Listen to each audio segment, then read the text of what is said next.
ایک عورت کے ہاں ایک خوبصورت بیٹا پیدا ہوا۔ وہ اور اس کا شوہر بہت خوش تھے۔ بیٹا تھا تو بہت پیارا، مگر اس کے کان نہیں تھے۔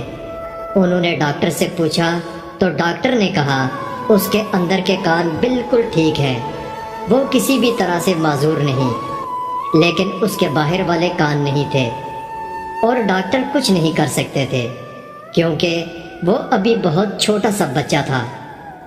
اس کی ماں اسی وقت سمجھ گئی تھی کہ اس کے بچے کے لیے لوگوں کا سامنا کرنا اور ایک نارمل زندگی گزارنا مشکل ہوگا۔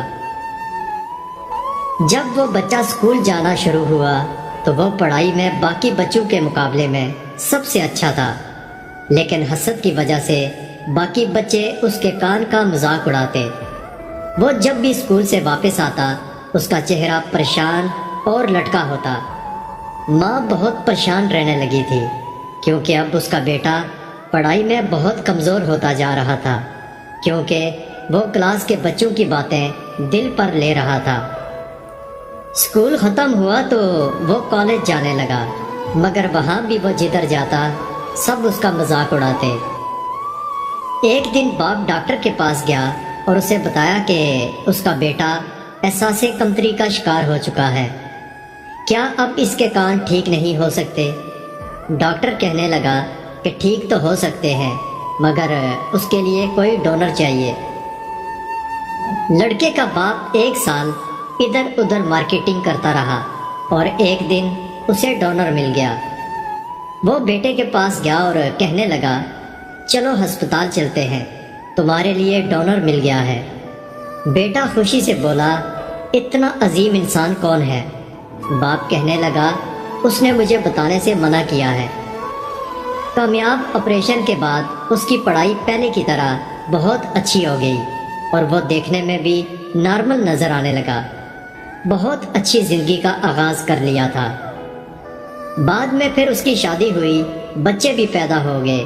وہ کبھی کبھی اپنے ماں باپ سے پوچھتا کہ وہ عظیم انسان کون تھا جس نے اسے نارمل زندگی گزارنے کے قابل بنایا تھا، مگر ماں باپ اسے ٹال دیتے کہ جب وقت آیا بتا دیں گے۔ ایک دن اس کی ماں فوت ہو گئی۔ وہ دن اس پر بہت بھاری تھا۔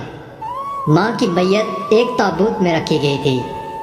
باپ اسے تابوت کے پاس لے کر گیا اور ماں کے بال ایک طرف کر کے اس کو دکھایا تو بیٹا داڑیں مار کر رونے لگ گیا، کیونکہ اس نے دیکھ لیا تھا کہ اس کی ماں کے کان نہیں تھے۔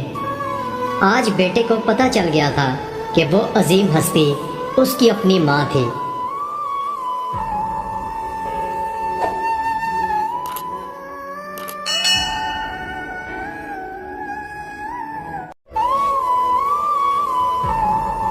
ہاتھوں میں ہاتھ لیے نرم گیلی ریت پر وہ اپنے قدموں کے نشان بناتے، وہ آگے اور آگے بڑھتے گئے۔ ہر قدم چلنے کے بعد ایک لہر آ کر وہ نشان مٹا دیتی جو وہ پیچھے چھوڑ آئے تھے۔ ابھی شادی کو کچھ ہی عرصہ ہوا تھا۔ اس کی اٹکیلیاں شوخیاں شوہر کو لباتی تھیں، مگر ساس نندو کو یہ سب چھچھورا پن لگتا تھا۔ ہر شوخی اور اٹکیلی ماند پڑتی جا رہی تھی۔ کبھی کھانے میں نمک زیادہ ہوتا تو کبھی شوہر ناراض، کبھی ساس، کبھی نند۔ سسرال اور میکے کو اگر جنت اور جہنم سے تشبیہ دی جائے تو کچھ غلط نہ ہوگا۔ خیر، شادی کے بعد ہر گزرتا دن شادی کا خمار اتارتا گیا اور پھول سی لڑکی شوہر کو اپنا بناتے بناتے اپنا آپ کہیں کھو چکی تھی۔ دن رات مشقت، اوپر تلے بچوں کی پیدائش، سالوں سے میکے کا رخ نہ کر کے اپنے شوہر کا برم قائم رکھتے ہوئے وہ ایک عورت بن چکی تھی۔ کہتے ہیں جب تک ماں باپ زندہ ہوں تب تک ہی میکا رہتا ہے۔ بھائیوں کی شادیاں ہونے کے بعد اپنے ماں باپ کا گھر بھی بیگانہ سا لگنے لگتا ہے۔ شادی شدہ عورت چاہتے ہوئے بھی میکے جا کر اپنے ماں باپ کی خدمت نہیں کر سکتی۔ وہ جب بھی اپنی بوڑھی ساس کی خدمت کرتی اسے اپنی ماں بہت یاد آتی۔ ساس بیمار رہنے لگی تھی، اس نے اپنی ساس کی بہت خدمت کی۔ اسی دوران ساس فوت ہو گئی۔ پیچھے رہ جانے والوں میں اگر کوئی اداس تھا تو وہ اور اس کے بچے تھے، جنہوں نے آخری وقت تک جی جان سے ان کی خدمت کی تھی۔ کافی عرصے بعد وہ میکے گئی۔ سب بھائی بابیاں دسترخوان پر جمع تھے۔ ماں کی طرف دیکھا تو محسوس کیا ماں ٹھیک سے کھانا نہیں کھا رہی تھی۔ رات کو ماں کی بغل میں بچپن کی طرح گھس کر لیٹ گئی۔ امی، آپ کی طبیعت تو ٹھیک ہے نا؟ ماں پھر ماں ہے، کہنے لگی، میں بالکل ٹھیک ہوں، مجھے کیا ہونا ہے، بس زیادہ مرچ مسالہ اب نہیں کھایا جاتا۔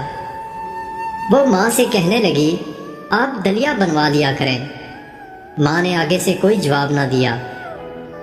2 دن بعد وہ اپنے گھر چلی گئی۔ اس بار واپس جاتے ہوئے اس کا دل بہت اداس تھا، کیونکہ اس کی ماں کی حالت روز بروز خراب ہوتی جا رہی تھی۔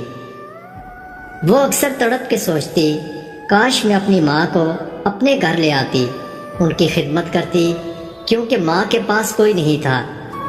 بھائی دن کو اپنے کاموں پر ہوتے، رات کو واپس آتے اور حاضری لگا کر اپنے کمروں میں چلے جاتے، اور بابیاں وقت پر ماں کو کھانا دینے کو خدمت سمجھتی تھیں۔ اگلے دن بھائی نے ماں کے انتقال کی خبر دی اور کہا ماں واش روم میں گر گئیں۔ واش بیسن سے بری طرح سر ٹکرایا، زیادہ خون بہہ جانے کی وجہ سے انتقال ہو گیا۔ بھائی نے مزید بتایا کہ ہم صبح ماں کے کمرے میں گئے، وہاں ماں موجود نہیں تھیں، وہ رات کی واش بیسن میں گری پڑی تھیں۔ وہ داڑیں مار مار کر رونے لگی۔ اس کا دل چاہا بھائیوں سمیت اس پورے معاشرے کا منہ نوچ لے۔ کاش میں اپنی ماں کو اپنے پاس رکھ سکتی، ان کی خدمت کرتی۔ کاش کوئی ایسا قانون ہوتا کہ شادی شدہ بیٹیاں اپنے بوڑھے والدین کو اپنے پاس رکھ سکتی۔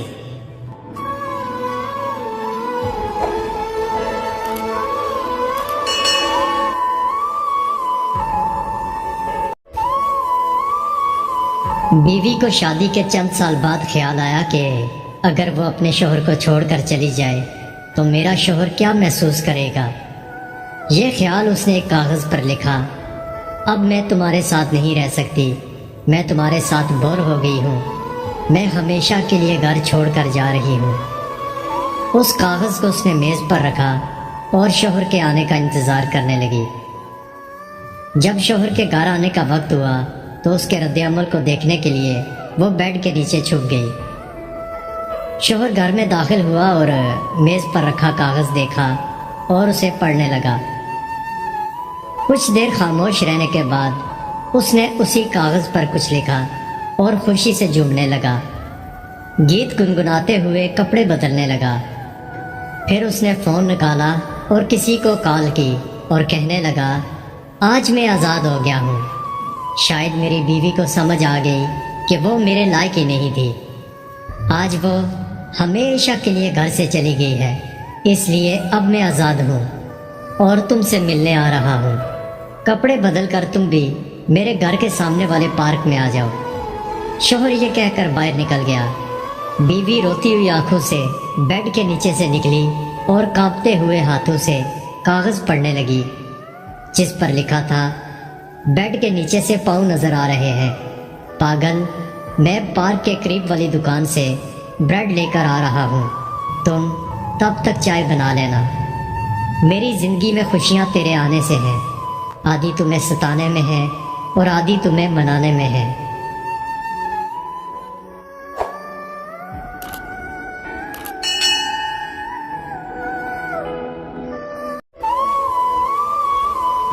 اس پر الزام تھا کہ وہ ایک بد کردار عورت ہے اور اس کے خلاف اس کا پورا سسرال گواہ بنا بیٹھا تھا۔ اس کا شوہر اس پر بدترین تشدد کر رہا تھا اور وہ اپنے حواس کھو چکی تھی۔ وہ بار بار التجا کرتی رہی کہ میرے سر پر قرآن رکھ کر قسم لے لو، میرا کوئی قصور نہیں ہے، آپ لوگ مجھ پر ظلم نہ کرو، مگر وہاں دیکھنے والے تو سب تماشائی تھے، کوئی اس کی بات کا یقین نہیں کر رہا تھا۔ اتنے میں اس غیرت مند شوہر کے غیرت مند بھائی آئے اور وہ بھی اس پر تشدد کرنے لگے۔ وہ روتے ہوئے کہتی رہی، خدا کے لیے مجھ پر ظلم نہ کرو، مجھے طلاق دے دو مگر مجھے جان سے نہ مارو۔ ان سب غیرت مندوں نے ڈنڈوں سے اتنا مارا کہ وہ بے ہوش ہو کر لیٹ گئی۔ سب غیرت مند کہہ رہے تھے کہ یہ بہانے کر رہی ہے، اسے ایسے ہی چھوڑ کر وہ سب اندر آ گئے، مگر وہ گھر کے صحن میں ہی مر چکی تھی۔ جب صبح سب جاگے اور دیکھا کہ وہ اسی جگہ پڑی تھی، انہوں نے دیکھا تو وہ مر چکی تھی۔ سب غیرت مند ایک دوسرے کو الزام دینے لگے۔ کسی نے اس کے والدین کو اطلاع دی، وہ آئے اور اس کا جنازہ لے کر چلے گئے۔ تھانے میں رپورٹ درج کروائی تو پولیس نے قتل کرنے والوں کے حق میں کیس بنایا۔ کچھ ہی دنوں میں عدالت سے سب باعزت بری ہو گئے۔ ہاں، البتہ لڑکی کے ماں باپ کو پولیس نے حوالات میں بند کر دیا تھا، کیونکہ ان کا بہت بڑا جرم تھا۔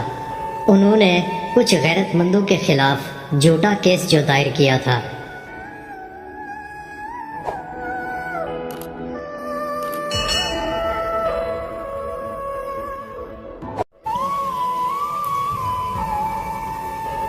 ادویات کی مہک سے رچا ہوا ایک خط مجھے موصول ہوا۔ میں نے پڑھنا ضروری نہیں سمجھا، ویسے بھی اجرت میں تھا۔ رات کو فرصت ملی تو اس خط کو کھولا جس پر تحریر تھا: سنو، میرے مرنے کے بعد تدفین سے پہلے آ جانا، لیکن میں نصیحت کر کے جاؤں گی کہ تمہارے آنے پر ہی سپرد خاک کیا جائے۔ تمہارا نمبر ایک دوست کو دے دیا ہے۔ سنو، مجھے تنہائی میں نیند نہیں آتی، میرے سرانے بیٹھ جانا صرف ایک رات کے لیے۔ فکر نہ کرو، تب میں نہ کسی کی بیٹی ہوں گی، نہ بہن، نہ بیوی۔ تب تو میرا معاملہ خدا میرا اور تمہارا ہوگا۔ تم میرے محرم بن جانا، گیلی مٹی پر ہاتھ رکھ کر بیٹھ جانا، میں سمجھوں گی تم نے میرا ہاتھ تھاما ہوا ہے۔ خدا کے لیے التجا سمجھ کر آ جانا۔ پرسوں رات انجانے نمبر سے کال آئی تھی، میں ایسی کال ریسیو نہیں کرتا، اور پھر تھکن کی وجہ سے سائلنٹ پر لگا کر سو گیا۔ کچھ دن بعد ڈرے ہوئے دل سے اسی نمبر کو ملایا۔ کچھ خاموشی کے بعد ایک نسوانی آواز ابھری: اس دن اسے تمہاری ضرورت تھی، اب اسے تنہائی راس آ گئی ہوگی۔